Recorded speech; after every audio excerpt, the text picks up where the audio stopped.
Et puis, on parle du FC Montréal, mais le club a été dissous, l'équipe réserve. Quand le club vous annonce la fin du projet, est-ce que tu te rappelles comment ça s'est passé? Ouais, ça a été. Et je l'ai dit, dans le temps, j'avais fait une entrevue avec le journal de Montréal et que mes propos avaient été repris et que ça n'avait pas plu certaines personnes. Mais je vais le dire et je vais toujours le dire. Je garde la main ferme sur ça. Ça a été extrêmement mal fait. Ça a été fait d'une manière un peu cachée parce qu'on l'a su par un article dans les médias. Mais le club le savait et les coachs qui t'ont coaché aussi pendant un certain moment le savaient depuis quelques mois. Et on te laisse poireauter jusqu'à fin décembre alors que toutes les autres équipes sont en train de signer leurs joueurs, en train de finaliser leurs équipes. Ouais. Et personne ne pense à toi. Après, c'est ça aussi le monde du foot, c'est un monde de requins. Tu ne peux pas te plaindre de ça, mais tu peux donner ton opinion. Et moi, mon opinion, ça a été extrêmement mal fait. Si tu penses fermer ton club réserve, tu as 18, 23, 25 joueurs qui ont été sous contrat. Tu leur dis, écoutez, dans quelques mois, il va y avoir une annonce, le club va être fermé, préparez-vous. Commencez à regarder ailleurs. Commencez à chercher. Ça, c'est bien faire les choses. Ça s'appelle un respect aussi. Et je pense que ça avait été extrêmement mal fait. Moi, j'ai été chanceux parce que mon contenu de la saison était très bon et j'ai pu trouver 1, 2, 3, voire 4 offres dès que l'annonce a été faite. J'ai des coéquipiers, qui étaient des très bons joueurs, qui n'ont pas eu cette occasion, qui ont complètement arrêté. Et ça revient aussi à, si j'avais un conseil à donner à un jeune aujourd'hui, c'est de faire le parcours universitaire. On ne parle pas d'Europe, on ne parle pas des plus grands clubs, des académies, parce qu'on parle de notre réalité ici en Amérique du Nord. Moi, si je vois un jeune devant moi, j'ai eu cette question il y a 8 ans, 9 ans en arrière, et je garde la même opinion maintenant, c'est d'être en académie, et quand tu peux avoir cette bourse ou cette chance, cette occasion d'aller vers le parcours universitaire américain qui est la NCAA, ce serait de prendre cette voie-là. Parce que déjà, tu peux avoir ton diplôme, tu es bien entretenu parce que c'est des bourses et c'est des programmes qui sont très intenses. Ouais. Et c'est juste le circuit le plus logique parce qu'après, tu peux passer dans le draft. Si tu ne passes pas dans le draft, tu as une autre chance. Après, tu as les divisions aussi plus basses. Il y a USL, la USL 2. Tu peux quand même aussi te trouver une place dans ce circuit avec un parcours académique aussi. Alors, on parle du FC Montréal, mais il y a une situation aussi un peu similaire qui s'est passée avec la MLS Next Pro du CF Montréal où on a mis fin. Toi, par rapport à ça, et c'est surtout par rapport aussi aux jeunes, parce qu'il y a des jeunes qui ont vécu peut-être ce que tu as vécu, qui ont pu rebondir, d'autres que non. Est-ce que tu penses justement que l'histoire un peu s'est répétée, que c'est un peu similaire à ce que tu as vécu? Moi, je vais te donner mon opinion et je l'assume. Comme je te l'ai dit avant l'entrevue, tout ce que je vais dire de ma bouche, tout ce qui c'est moi et moi-même et c'est mes pensées. Après, est-ce que je me trompe ou non, mais il n'y a pas d'évolution dans le club maintenant. Ce qui est tout à fait pas normal. Parce que Toronto, cette année, sont derniers, mais il y a 2 ans, ils étaient champions de la MLS, si je ne me trompe pas, ou ils étaient en finale.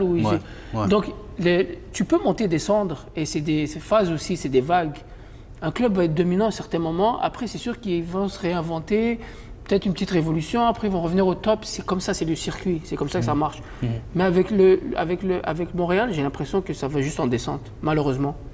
Malheureusement, parce qu'il y a extrêmement de talent, et le marché ici, il est incroyable. Tout le monde aime le foot. Les partisans, je veux dire, ils adorent le foot, aller voir les matchs au stade Saputo. Mais il y a, je ne sais pas, ça fait combien de temps qu'on n'a pas fait les séries ou qu'on s'est rendu loin ou que le projet change à chaque année. Parce que moi, je suis, veux pas, je vais suivre, c'est mon club de cœur, je vais toujours le suivre.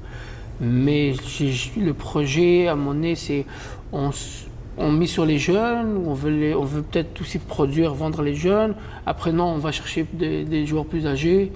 Donc, c'est dommage. Et encore une fois, si on arrête et qu'on répète l'histoire, c'est pas nécessairement du positif parce qu'il n'y a rien de positif qui est arrivé de cette situation-là. Exactement, de cette décision-là. Il n'y a rien de positif qui est arrivé. C'est peut-être sauver des sous, si c'est ça vraiment l'objectif du club, ben, qu'il faut qu'ils disent que l'objectif du club, ce serait de sauver des sous. C'est difficile aussi. Bien sûr, c'est difficile. Il n'y a personne qui a dit que c'est Ouais, difficile. mais avoir un projet pour les jeunes, mais il n'y a plus de passerelle nécessairement. Voilà. Mais c'est essentiel à la réussite d'un club. C'est essentiel d'avoir des jeunes qui poussent toujours et que le club ait une vision avec ces jeunes ou vers la direction à laquelle ils s'en vont. C'est important. Les plus gros clubs en MLS, leurs académies sont très bonnes.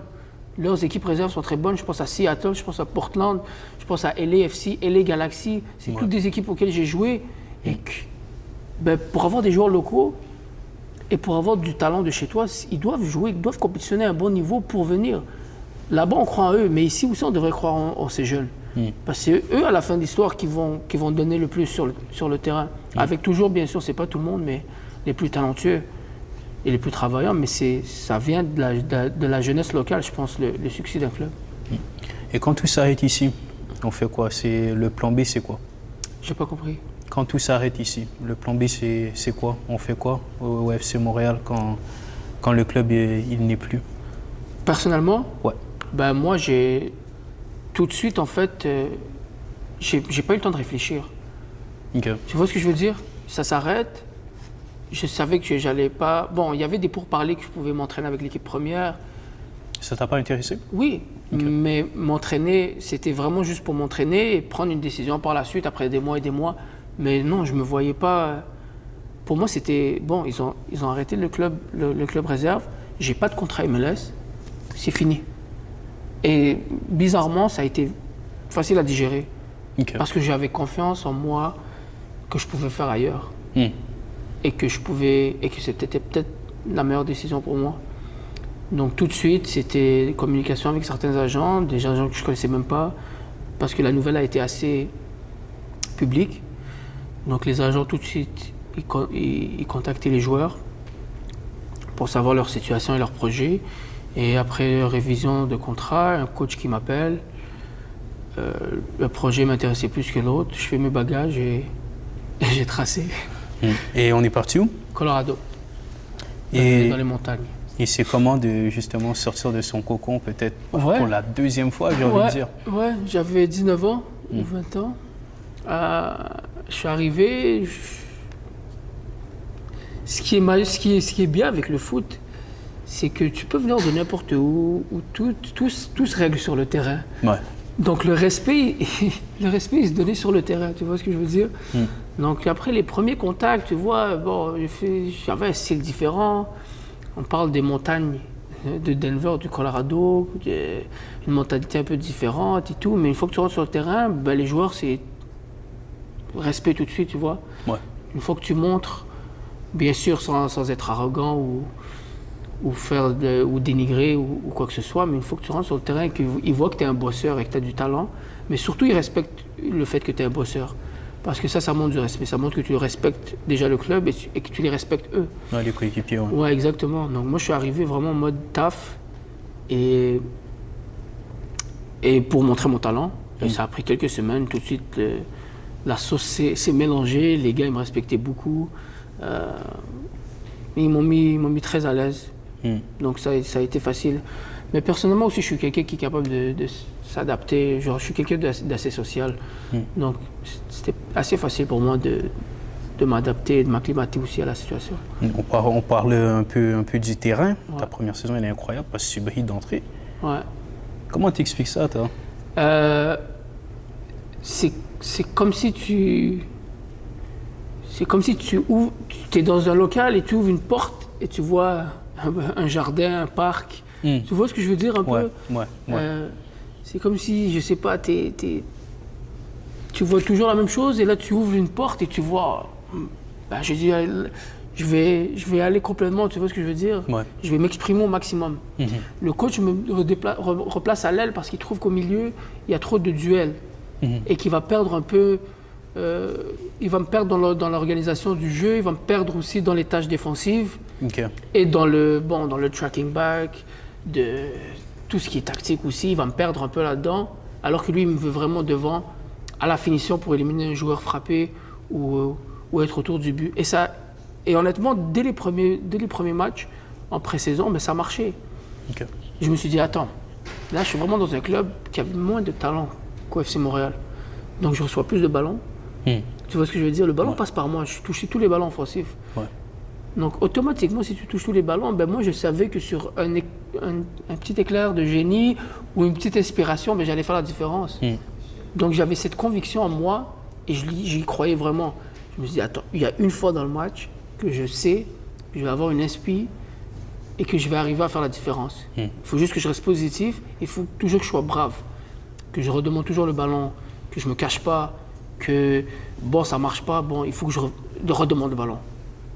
Prends l'initiative, ne te cache pas, tire encore. Et ça te met en confiance. Exactement, parce que je savais qu'à un moment dans le match, sur un dribble ou sur un tir, sur une passe, j'allais faire la différence.